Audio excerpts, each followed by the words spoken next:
Smash anything that sounded terrible. Smash the like button. Oh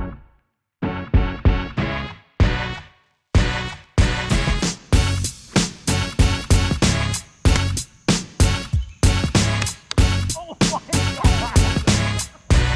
You're alive!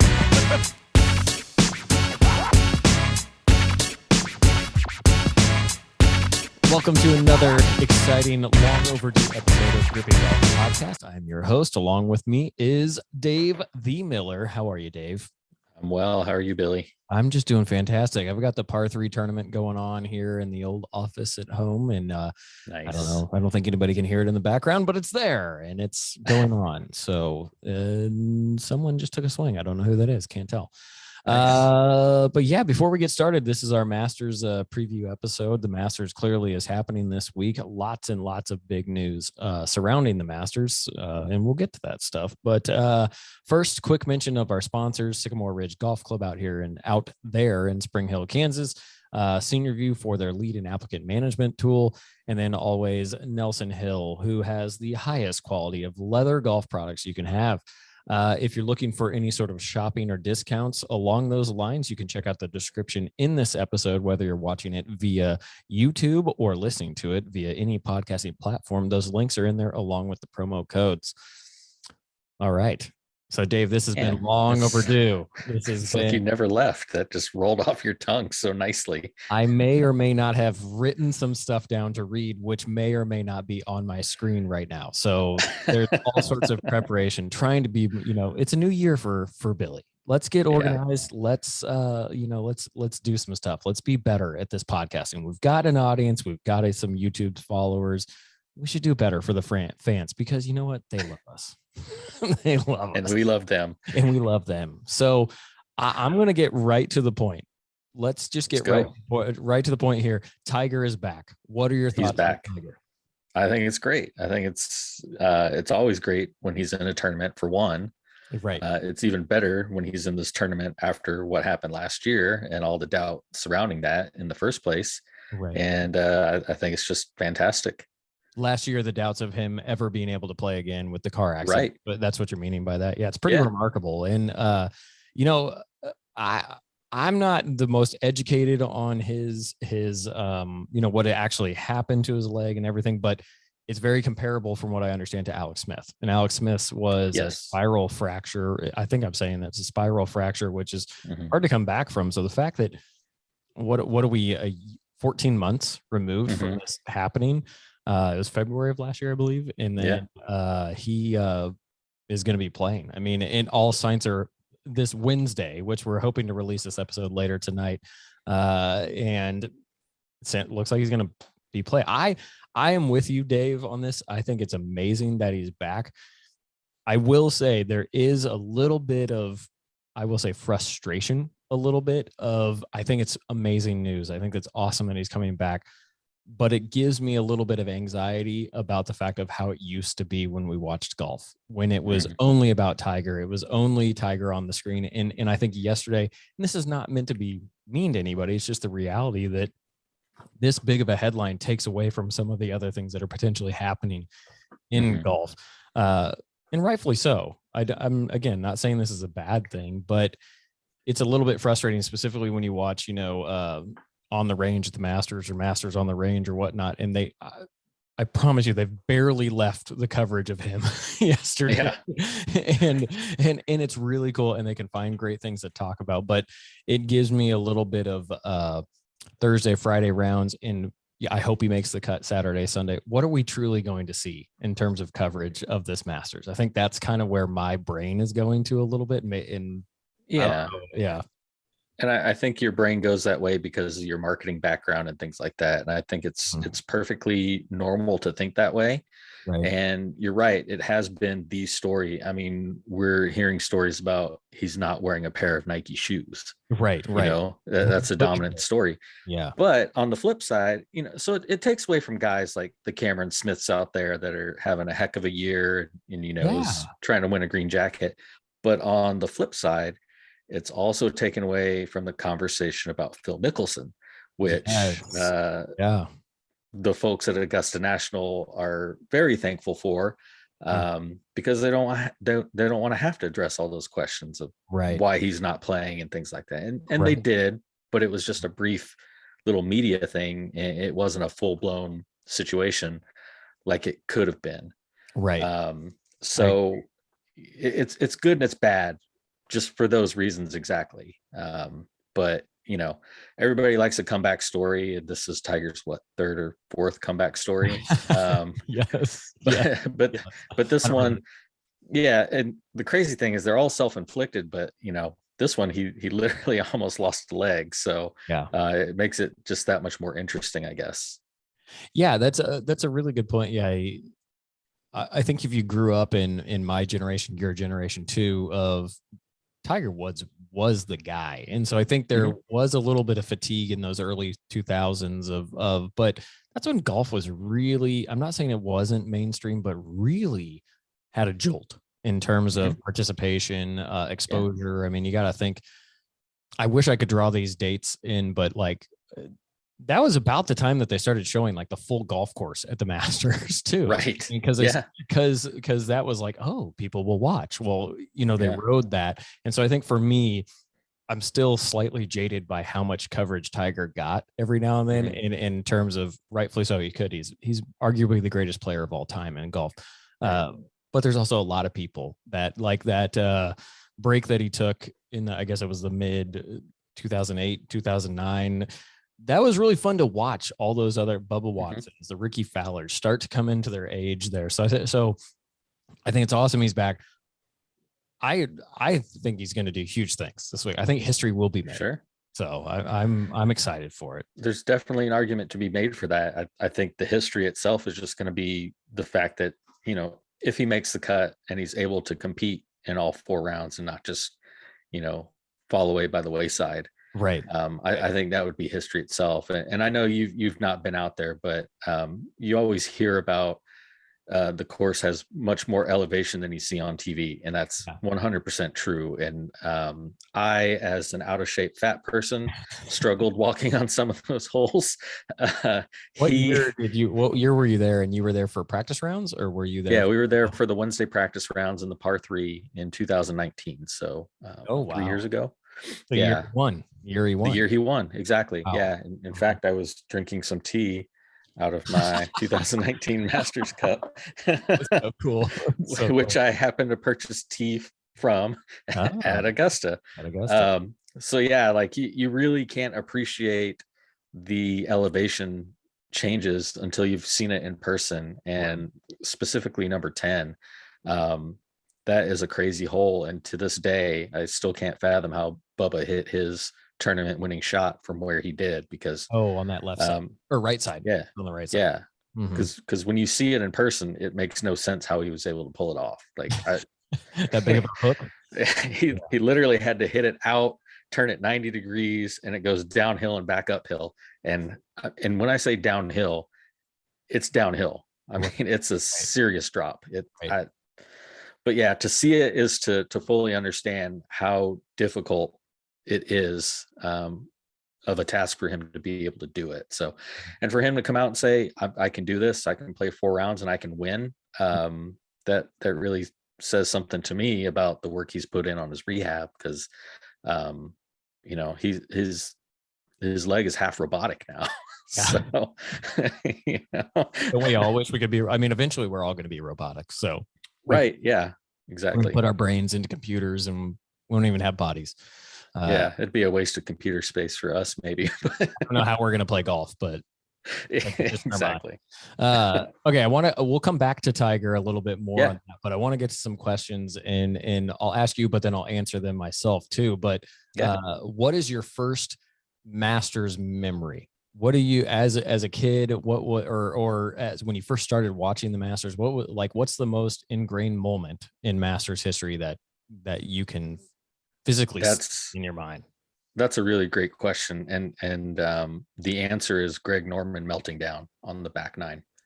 So that you're going to laugh. That's exactly mine too. I can remember it. I can't tell you like much about his meltdown, but all I can remember is him, maybe specifically like the chip shot.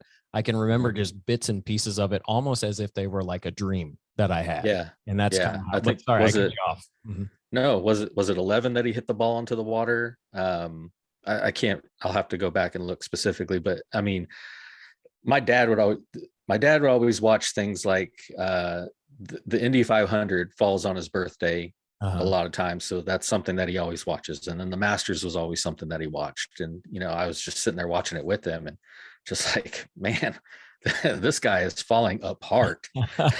And so, but yeah, that's probably my earliest memory of it. Cause, I'm just trying to think, like, even though I lived in Georgia, I don't remember watching it back then. All I cared about was, riding a bicycle and stuff like that. So I was pretty young, but yeah, watching that was wild to me. And it was, I don't really know how to describe it, but I guess it was really my first real sports train wreck kind of seeing. And, at that point you're like, man, is it always like this? And then you just watch it from then on. Yeah, that would be my memory too. And like I said, I can't tell very many specifics about that. I just remember watching it on TV and being like, what is happening? Like, right. And then it just was like ingrained forever of just, I mean, I feel like I can still picture the shirt he was wearing. I believe he was wearing like a black polo.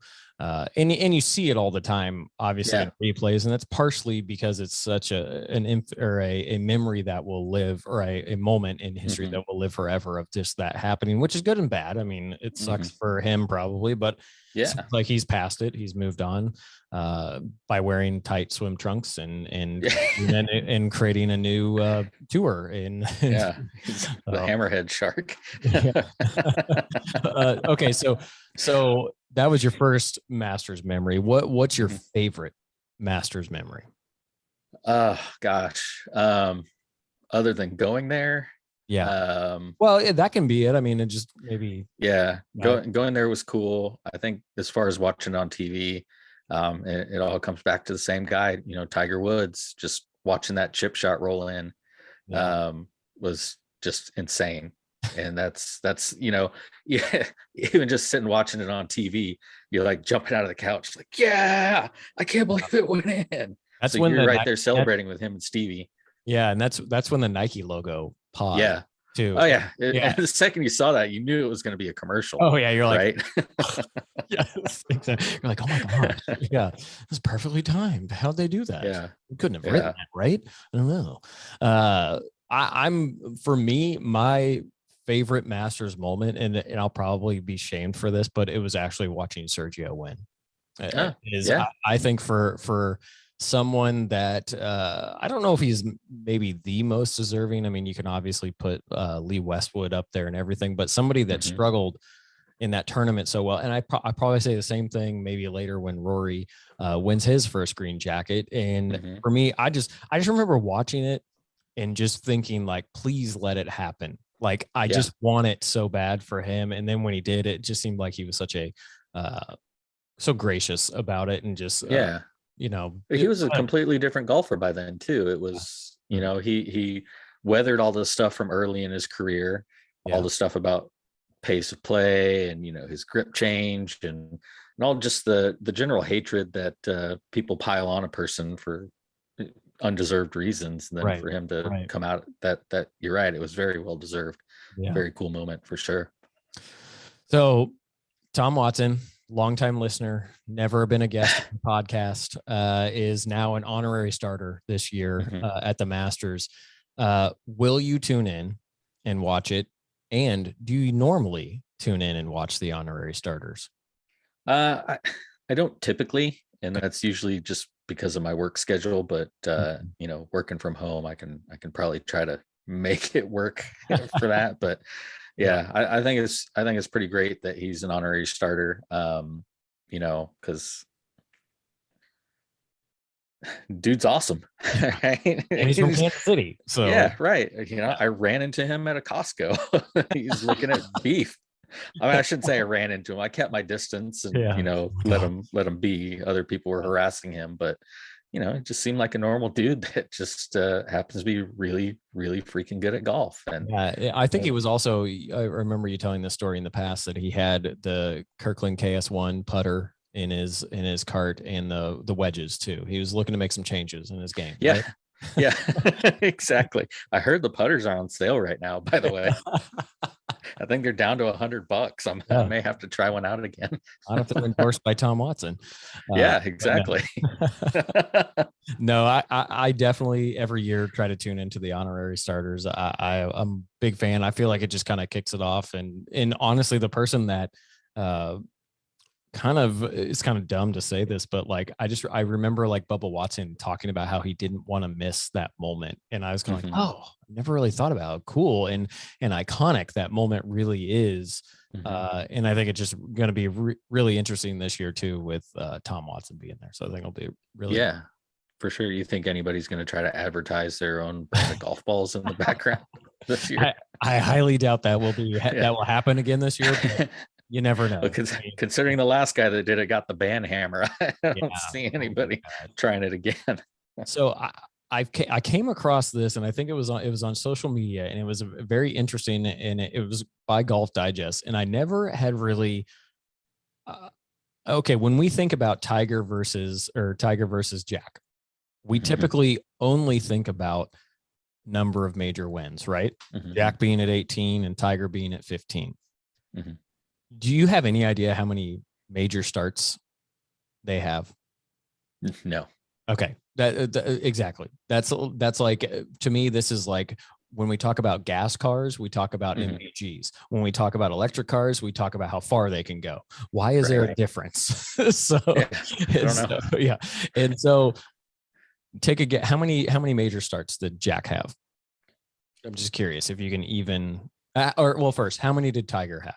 Do you know how many Tiger has started in? No, I have no. 86. I'm just, how many? 86.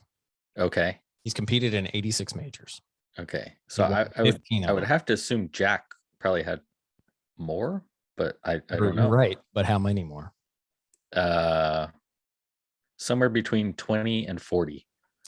Okay. He's had 164 starts. Okay. Yeah. Wow. So, and he won 18. And so what impacted me on seeing this stat was the winning percentage. And I feel like I don't know, maybe I just missed the conversation a lot, but why does that never come up? Why does it? Because Tiger's percentage of winning is almost 18% when he starts in a major. Jack is, and I totally forgot the stat, but it's 18 divided by 164. That's 11%.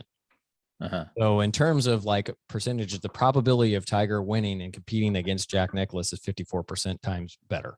So it's interesting to me to put that into the context of when we enter into the conversation of Jack versus Tiger. Yeah, I had no idea. Why don't we talk about that? And there's some more to it. So Tiger's had 7 major runner-ups. Jack had 19. Tiger 33 top 5s. Jack Nicklaus 56. Top 10s 41 for Tiger, 73 for Jack. This has really changed my opinion of that conversation. Yeah, for sure. When you talk about numbers like that. Yeah. I mean, Jack's numbers are staggering still, like really, but at the same time, it's interesting, right?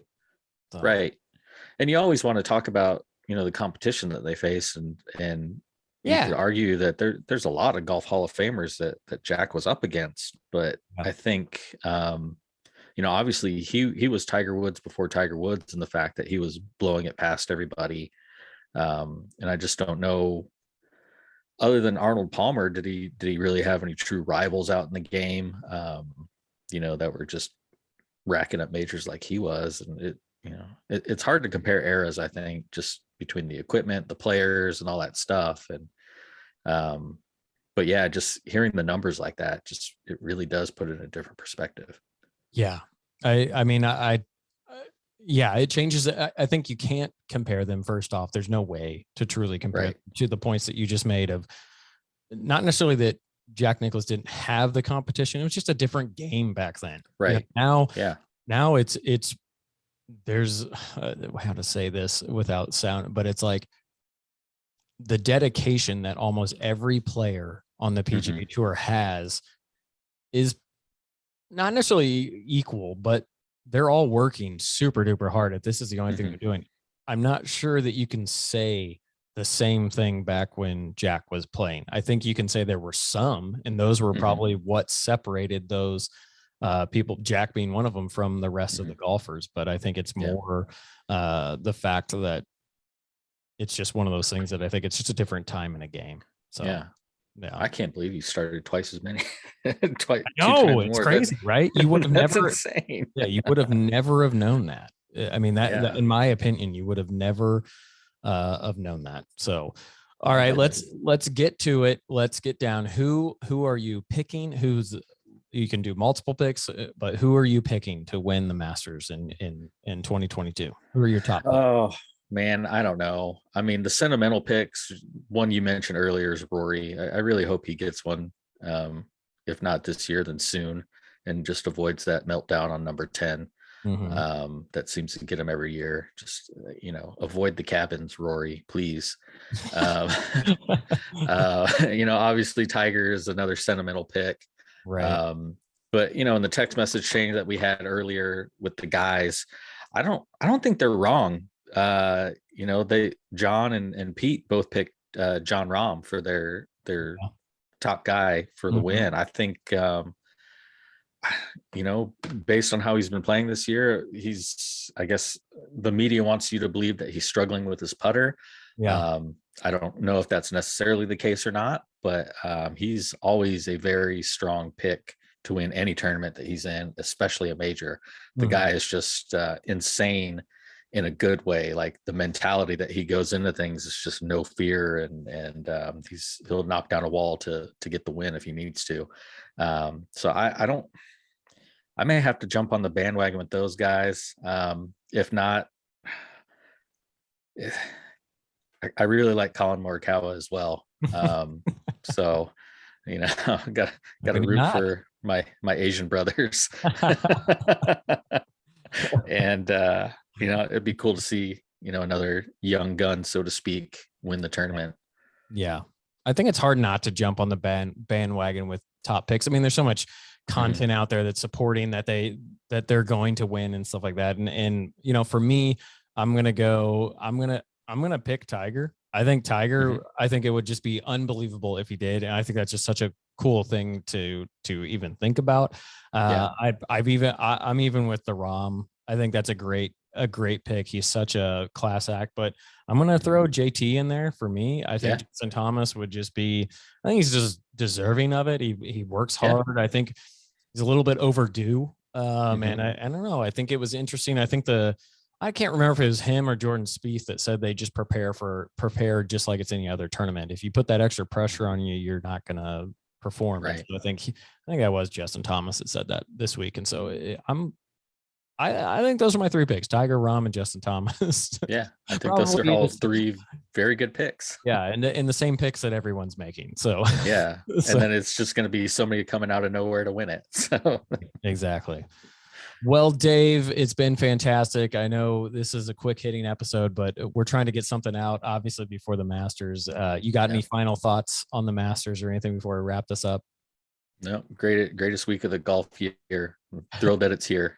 Oh, me too. It's amazing. I feel like I'm anxious for it every year, yet it sneaks up on me, and then I'm pleasantly surprised at how much fun I have truly watching it. And in the context of all the people that don't understand why we watch it, it's just because we want to be that person at the Masters. Right. We want to be walking down 18 with a one-shot lead, having to par, and then we make it, and then get that green jacket. I mean, who doesn't want that? But yeah, exactly. If you liked this episode, be sure to follow us on YouTube, any podcasting platform. We're also on Facebook. You can check out grippinggolf.com or grippinggolfpodcast.com, and be sure to follow, subscribe, like this video, whatever the heck you want to do. Smash anything. That sounded terrible. Smash the like button and just give us some support. We're happy with all the support we're getting, the growth that we're having, and just excited to see where the future goes. So thanks, Dave. I will. That's it, buddy. Nice.